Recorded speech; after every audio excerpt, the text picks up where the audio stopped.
Sometimes it's illegal, right? Yeah. But what would you rather have your kid or someone do? Going out stealing cars or just hitting on a damn wall, right? I rather them, If you're hitting on a wall instead of breaking into my car. Right, or like the trouble might be. It's still trouble, but kids rebel. But it's like and it also says art is a living. It needs to be expressed. It's out there, and it's going to come out any way it is, And that's graffiti is just showing you that right there. That it is something that needs to be. It's a part of humanity. You know what I mean? And there's positive things that are coming out of this thing. 3 decades later, you know what I mean? Painting with communities and after school programs, teaching these young kids, those are giving back to the community. I work with the juvenile hall kids, foster immigrants. I mean, they're always connecting me up with these, I used to be like, why is God to put me here in the hood? But then I was like, it got to me. I was like, you know what? That's my job. And I didn't even know it, right? But and they connect to me. They see a brown guy who's doing something, you know what I mean? They're like, well, I can do that too. Yeah. And I explained to them, I've been to juvenile hall. I've been there, it's for them just to be able to see. You'll meet that young writer, that young kid and it doesn't necessarily mean that they're going to be artists, but that can give them the inspiration to do something else that's positive. True. You know what I'm saying? So, I mean, like I said, I feel like as artists, that's part of what we do. We're bringing the next generation. We're helping out the next generation. I mean, and sometimes, if you can't change them, at least you paint it with them and you've seen their qualities. You know what I mean? And if they get in trouble, they always know that how to find me or you or whoever. You know what I mean? Exactly.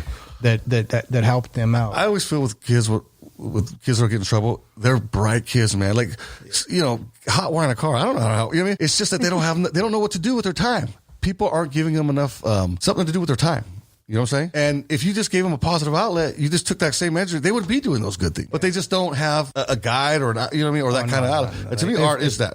If we had that back then, man, we probably would have been, like you said, rock stars. We would have been. I am a rock star, baby. Shit. Oh, I know you are, but you know what I mean? We would have been like. You heard that from Kaze, ladies and gentlemen. We would have been really killing it out there in I mean, it helps 90s, to have, I always say, like, I don't want my kids to go through all that kind of crap, but I also don't regret any of the crap that I felt that made me too. All that stuff we done was, was a given. We had to do it. You know what I mean? If we didn't do it, it wouldn't have created. I feel like if I didn't make as artists art and be the artist I was today, that my whole life would have been, have no meaning and it just would be nothing. And the art thing makes me really, It gives meaning to everything, to all the bad, to all the negative, all the stuff. So I try to embrace the good with the bad, man. I look at it all as, there's a lot of attitude to that. I mean, even when I paint murals, like I don't see myself as a graffiti artist, but when I'm painting that mural, it's the same attitude. It's like, what? Like, I'm rock the spot. You know what I mean? There it is. That's what Boom. it is. Bam. You're always rocking the spot. So I approach my work like say an MC was, I'm here to destroy. Yeah. I'm here to let you know. I'm here to let it be known. So even though I'm not working in that vein, to me, because I grew up in that, I'm hip hop in a way. I have that attitude, right? I approach art with that attitude, even though I'm not doing, say, graph per se or rapping or whatever it is. My work still embodies that attitude. You know what I mean? That here it is. And slap you in your face. In the 80s.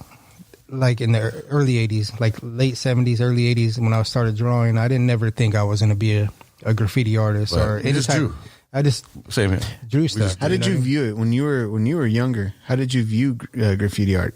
Did you think it was like, oh no, that's bad? I actually, like when I first seen the first subway I ever seen was like in probably like 79 or 78, and I was like, what is that? You know what I mean? Like I thought it was fascinating. It intrigued me. It pulled me in, but at the same time, like I was still a young kid. To get a spray can. At that age, I probably wasn't even about that. You know what I mean? I found stuff around my grandparents' house. Yeah, they didn't have tips on them. You know what I mean? Right. You did a line, you were just like whatever. You know what I mean? It's not a big deal. What you got. But chisel tip markers, I love those. Right, the graphic. As I was a kid, cartoon characters. I drew a lot of cartoon characters. I drew a lot of Star Wars characters when I was younger. Once I got into junior high school, like I think I was like 7th grade, going into middle school, I was already like doing bubble letters, you know what I mean? But I wasn't like painting them yet, you know, but I was still tagging my name. You know, a lot of the... Did you see a connection between the art and the writing?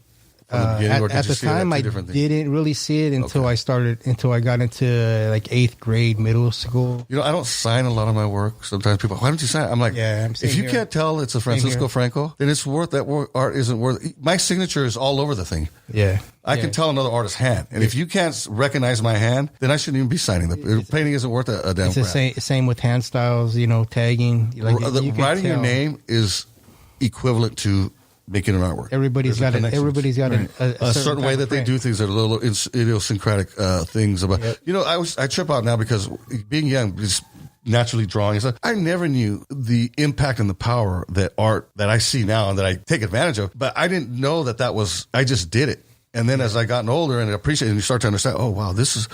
But it's our intuitions. That's what that pull us to that. But there was some real, like if I knew that I didn't do it, I didn't know that. Eventually, I could influence people with my work. You know, they could touch lives, and I didn't know that had that kind of power, or even bring attention to ideas or getting across messages that I go. But now that, so I didn't get attracted to art because of those reasons. But for some reason, I was. But now that I'm here, I was like, oh wow, I was right about something, right? Because this stuff was bigger than I thought. It had more strength and power, and I'm glad I followed those intuitions. You know, it could be music for some people. It could be different things. You know. But it's amazing how these little... We're kind of pulled by our interests into our destinies or whatever we're supposed to be if we listen to those voices. You have to listen. Because we're all different. We're all 100% unique. And we have to... The things that as you're a kid, that you're interested in are... That's life trying to tell you something. Like, hey, this is what you need to be. This is the directions that you have to follow. So, like you said, being into... Like you were... The graffiti thing was already... It was pulling you that way from the get, whether you knew what was going to happen or not. Right. Yeah, it was, you know, and like I told Biz, you know what I mean? Like my whole family was gangbanging. So like I seen like the cholo writing. And all that stuff and which is ill. The hood blockbusters. Which is ill as hell. You know what I mean? The block letters all growing up. Right. But seeing like a subway train with a different style of block letter. Because that's East Coast. You know what I mean? Was like more, and it was colored. It wasn't just like a white fill with a black outline with a bunch of writing next to it that I couldn't, you know, the average person couldn't understand unless he had hands like that. He had that hand style. Right. And that was all going on in the that was always there. Late 70s. Yeah, that was always 80s. I already knew it. I remember in elementary school seeing cholo writing like that. They couldn't read it, but just thought it was sick as hell. Just sick as hell, yeah. Like and done by little hood kids, girls, bro, like a couple years older than me. I used to trip out on that. And but it was always around. That's that cholo. But it's just like popping and locking, right? They break in the East Coast. We pop and lock out here, right? And we strut out here. You know what I mean? Like there was like a whole different movement of like a style. We still had it. Yeah. I mean, the culture was nationwide. The culture was nationwide. It's just different style and different techniques. You know what I mean? Yeah. Like we didn't have the New York art world around us. We had no.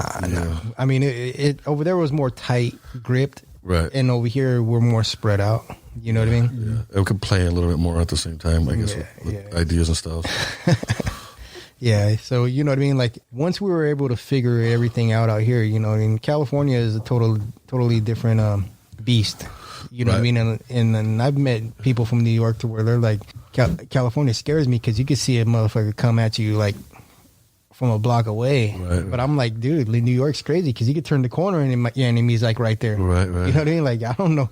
You know, I've lived in the city. Right. Where like, you know, I've been the block and it's like damn, I didn't even hear these people around the corner. You know what I mean? Right. I'm so used to like being able to see my surroundings. Right.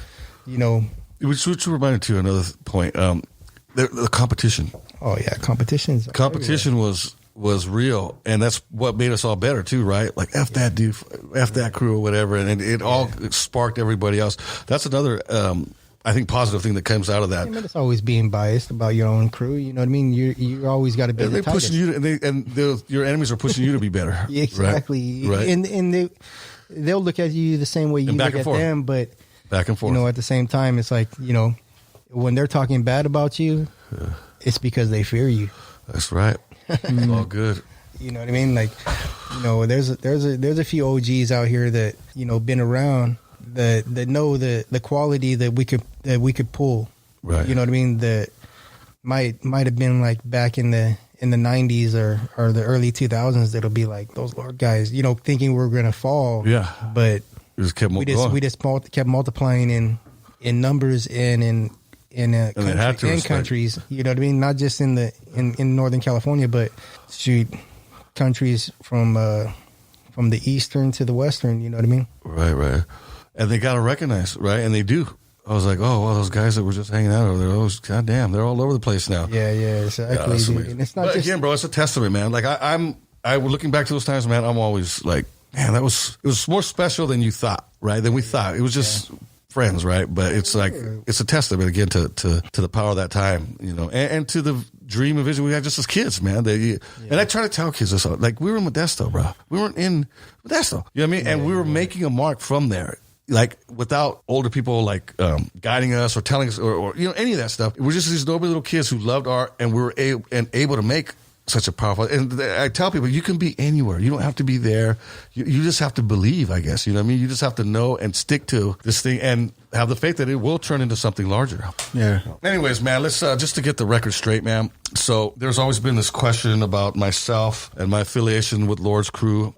Again, I always saw myself as the Empire guy. I was like the guest star, right? But I hung out with Bazaar a lot. We hung out for a couple of years out in San Jose. We talked a lot about art, and he would tell me, hey, bro, you're Laura. That's okay. Just Yeah. Once you got he goes, no, you don't ever ask that question again. Once you got involved, But again, I wasn't trying to be all about it. Like I wasn't trying to rock the name. Like I was like, but I think it's important for people that know that I was connected that way. Yeah. Once you got down, you were down. Oh, they're knowing. It's just basically. I mean, look, bro, here we are. Yeah. It's just growing. You know what I mean? Like you were an artist. You know what I mean? And you fell into graffiti, right? Because of the we're the only ones who were painting. The circle that we were, and the circle that I tried to develop, right. In Modesto was more like artist based. You know what I mean?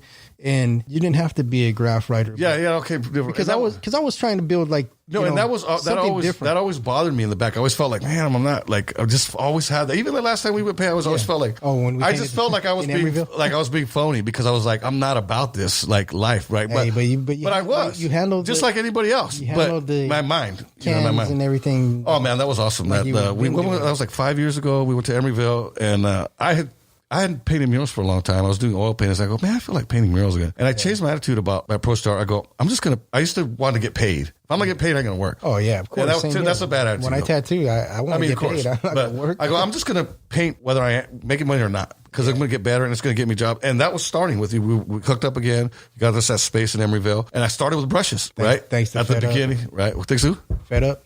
And who's the other artist? Sorrow was out there?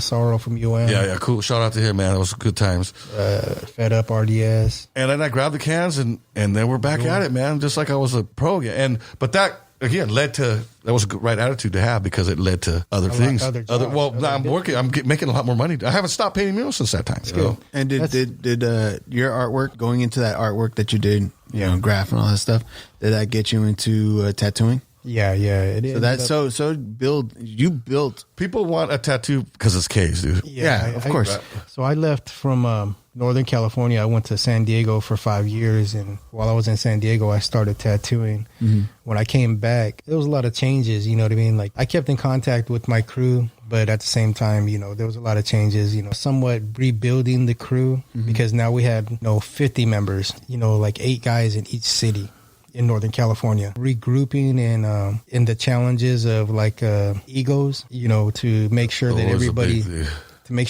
was, over them, on point. It's time to grow up. You know what I mean? We're not teenagers, and we all got style. Right. You know what I mean? And from there, a lot of stuff changed. A lot of our artists became tattoo artists.